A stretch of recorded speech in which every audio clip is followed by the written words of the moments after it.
in its sheer cruelty was this executive order that would have forced the trans women population in prisons to just forcibly take trans women off their medication and then to put them back into the population with men where horrible things would happen. You got really horrific declarations like this one right here. I mean, this is what, this guy, Aaron Melnick, who's been doing a good job covering this stuff, says, speaking personally, one of the most horrifying things in the last couple of weeks was Trump's decision to order that trans women, including people who fully transition surgically, be taken off their medication, stripped of female clothes, and thrown into men's prison. And you got declarations like this that seems like a really bad idea that would have resulted in immediate sexual assaults. Consistent with the standard of care, Sarah has lived as a woman and has taken hormones for several years, including the entire duration of her incarceration. Prior to her incarceration, she had several surgeries, including and then it's redacted. Since her arrest, she has always been housed in women's facilities. If Sarah is transferred to a men's facility, she will not be safe. She will be at an extremely high risk of harassment, abuse, violence, and sexual assault. She may be subject to strip searches by male correctional facilities officers.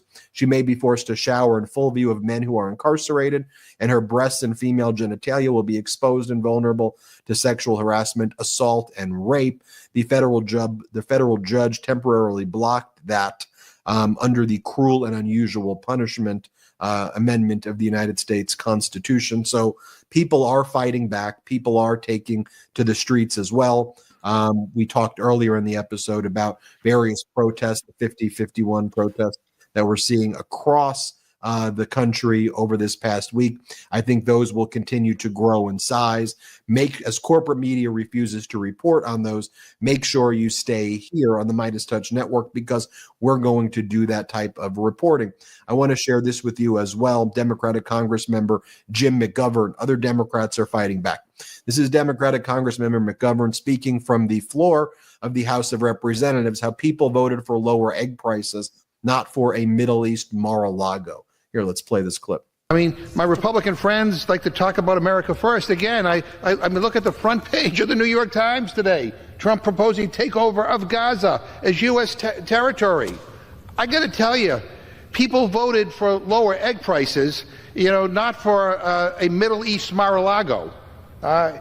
People did not vote to send their sons and daughters into the tunnels of Gaza so that Jared Kushner and Donald Trump can build Trump Tower Gaza. That's not what they voted for. I mean, people want to talk about issues. They want us to deal with issues that are going to impact their everyday life, lower the cost of living. And in the first weeks, we have seen nothing from this president or the Republican majority here to deal with that. Next, he talks about Trump wanting to invade Greenland and Panama. Here's Democratic Congress member Jim McGovern.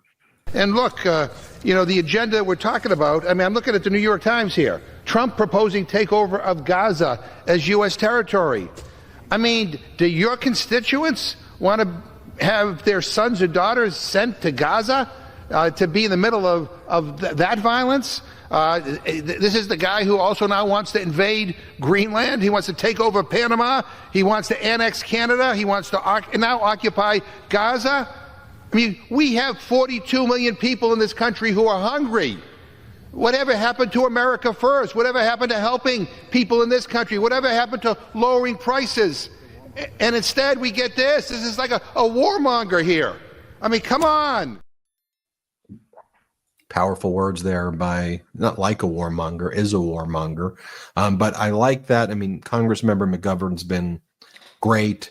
We've been seeing, whether it's Democratic Congresswoman Jasmine Crockett, AOC, Dan Goldman, Senator Schiff, Senator Murphy.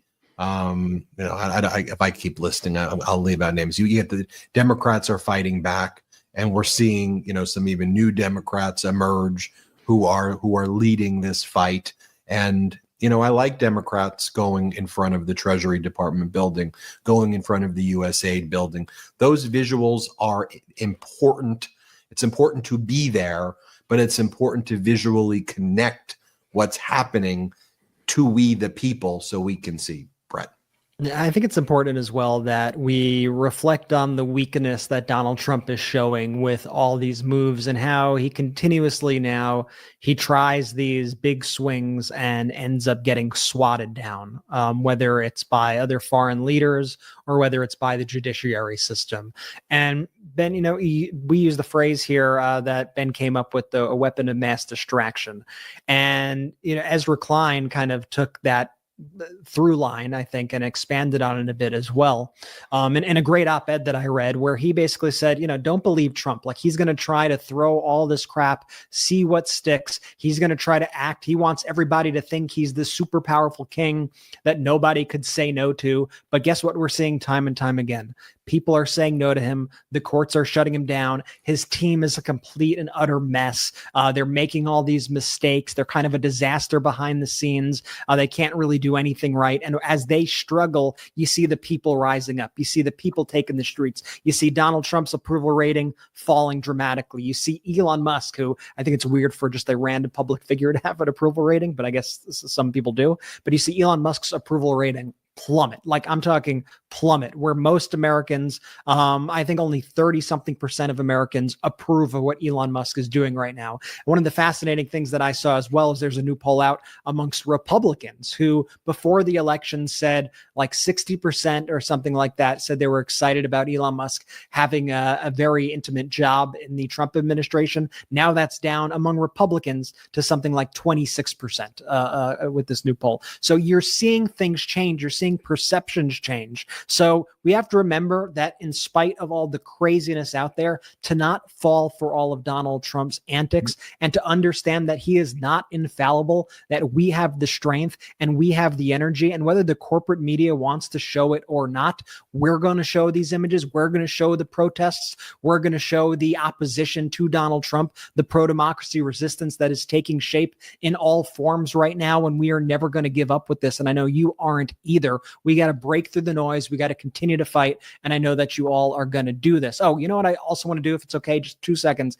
I want to show you just a quick clip of our interview with Jim Acosta from earlier.